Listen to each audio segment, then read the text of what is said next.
There are moments in life that break you in silence, without warning. Mine came on a cold Thursday afternoon, under the fluorescent lights of my office, when I saw her lips touch his. My wife, my boss, two people who were never supposed to cross that line. It wasn't just a kiss. It was betrayal, humiliation, and the unraveling of everything I thought I knew about love and loyalty. The worst part? They didn't even notice me standing there, watching my entire world collapse. My life had always been about hard work, persistence, and stability. I was raised to believe in loyalty, to believe that if you gave everything you had, to your career, to your marriage, you would be rewarded with respect and love. I carried those values with me when I landed a job at a well-established firm, where dedication was currency and survival meant pleasing the man at the top, my boss, Richard. Richard was a man who commanded attention the moment he entered a room. He had a sharp suit for every day of the week and a voice that could bend people's will without ever raising volume. I respected him, even feared him a little. To me, he wasn't just a boss. He was the gatekeeper to my future.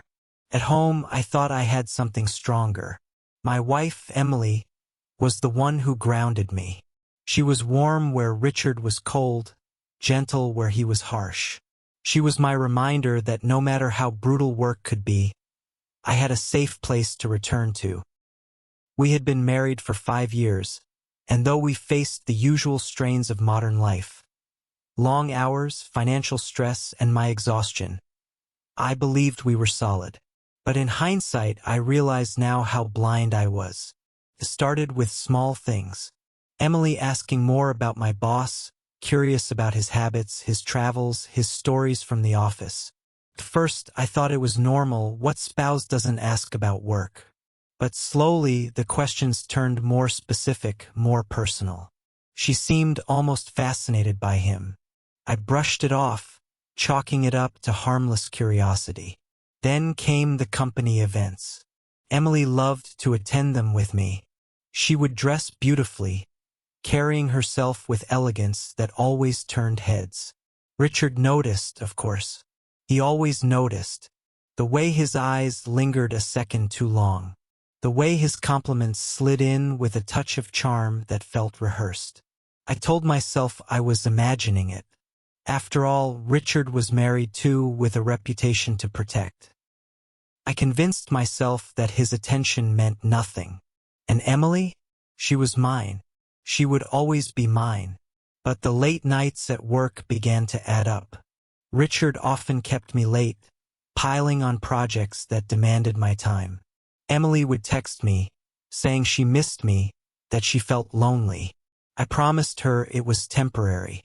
I promised her I was doing this for us, for our future. What I didn't realize was that the very distance I thought I was justifying was creating space for something else to grow. The first real crack appeared during an office holiday party. The firm had rented out a lavish hall, complete with glittering chandeliers, champagne fountains, and music that filled the air with cheer. Emily was radiant that night, dressed in a sleek black gown that drew everyone's gaze. Even Richard couldn't hide his admiration, pulling me aside at one point and saying, "You're a lucky man." At the time, I smiled, proud that he had noticed her, proud that she was mine. But then, over the weeks that followed, I started noticing changes. Emily would come home later than usual after running errands. She began dressing differently, sharper, bolder, as if she were preparing for someone else's eyes. She seemed distracted, often lost in thought, her phone lighting up with messages she quickly dismissed. One night, I returned home earlier than expected.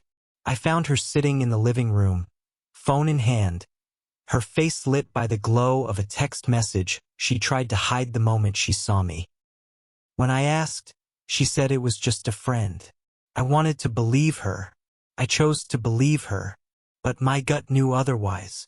At work, Richard's treatment of me began to shift. He grew more dismissive, more impatient.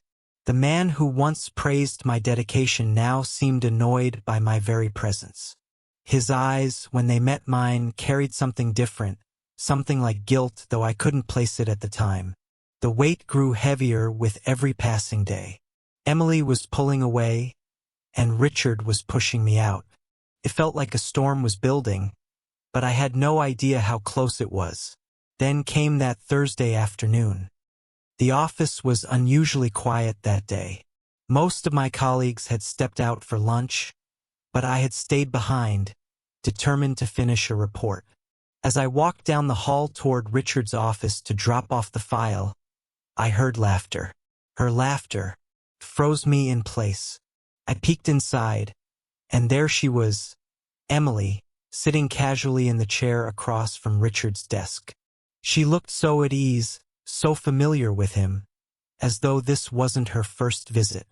Richard leaned in close, whispering something that made her smile in a way I hadn't seen in months. And then it happened. She leaned forward and their lips met. A kiss that was neither hesitant nor accidental. A kiss that spoke of intimacy, of time shared in secret, of boundaries crossed long before this moment. I stood there, rooted to the floor, my breath caught in my chest. The file slipped from my hands and hit the ground, the sound sharp against the silence. They turned, startled, eyes wide as they realized I had seen everything. For a moment, no one moved. Richard's face hardened, his usual authority faltering for the first time. Emily's lips parted as if to speak, but no words came. The silence was louder than any scream. I felt anger, betrayal, humiliation, but more than that, I felt empty. Everything I had built, everything I had sacrificed, suddenly meant nothing. I walked away without a word, each step heavier than the last, as their stunned faces burned into my memory. That kiss didn't just break my marriage. It shattered the foundation of who I was. The days that followed were a blur of pain and numbness. Emily tried to explain, to justify, but there are no words that can erase the image of betrayal burned into your soul. Richard avoided me, and soon enough I was quietly pushed out of the firm. My career, my marriage, my trust, all gone in the span of a single moment. But in that wreckage, I found something unexpected: clarity. Betrayal has a way of revealing truths you never wanted to face. I realized I had spent years building my life around people who didn't value me, who saw my loyalty as weakness. I had given everything, and in return, I was left with nothing. Yet in that emptiness, I discovered freedom. I started over. It wasn't easy. It wasn't quick. But I rebuilt. Not just my career, not just my future, but myself. If you've ever faced betrayal, you know the pain. You know how it changes you. The question is, will you let it destroy you, or will you let it teach you? Because sometimes, the cruelest heartbreak becomes the spark that forces you to rise higher than you ever imagined.